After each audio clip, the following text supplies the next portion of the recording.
বঙ্গোপসাগরে ঘূর্ণিঝড় আছড়ে পড়ার জন্য সমস্ত রকমের অনুকূল পরিবেশ রয়েছে। এই বিষয়ে গত সোমবারই হাওয়া অফিসের তরফ থেকে জানানো হয়েছিল, আর মঙ্গলবার জানানো হলো ঘূর্ণাবর্তটির বিষয়ে। পূর্ব বাংলাদেশ এবং তৎসংলগ্ন এলাকায় সমুদ্রপৃষ্ঠ থেকে 1.5 থেকে 5.8 কিলোমিটার উপরে অবস্থান করছে এই ঘূর্ণাবর্ত। অন্যদিকে একটি অক্ষরেখা বিস্তৃত রয়েছে হরিয়ানা থেকে উত্তরপ্রদেশ, বিহার, গাঙ্গেয় পশ্চিমবঙ্গ হয়ে পূর্ব বাংলাদেশ পর্যন্ত। এর পাশাপাশি আরও একটি ঘূর্ণাবর্ত অবস্থান করছে দক্ষিণ পশ্চিম বঙ্গোপসাগর উপকূলের সমুদ্রপৃষ্ঠ থেকে 3.1 কিলোমিটার উপরে। হাওয়া অফিসের তরফ থেকে জানানো হয়েছে এসবের কারণে দক্ষিণ পশ্চিম বঙ্গোপসাগরে একটি নিম্নচাপ বলয় তৈরি হতে পারে বুধবার এবং শুক্রবারে ঘূর্ণিঝড় হওয়ার সম্ভাবনা রয়েছে, হাওয়া অফিস জানিয়েছে।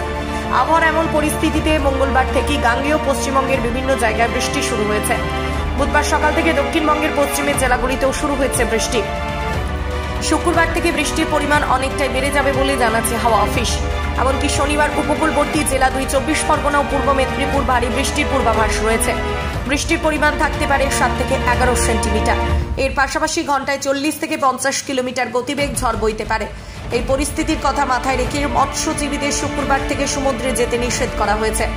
সমুদ্রের ঢেউয়ের দিকে নজর রাখছে হাওয়া অফিস। অন্যদিকে দক্ষিণবঙ্গ জুড়ে বৃষ্টির পাশাপাশি বজ্রবিদ্যুৎ এবং ঘন্টায় 30 থেকে 40 কিলোমিটার গতিবেগে ঝড় নিয়েও সতর্কতা জারি করা হয়েছে।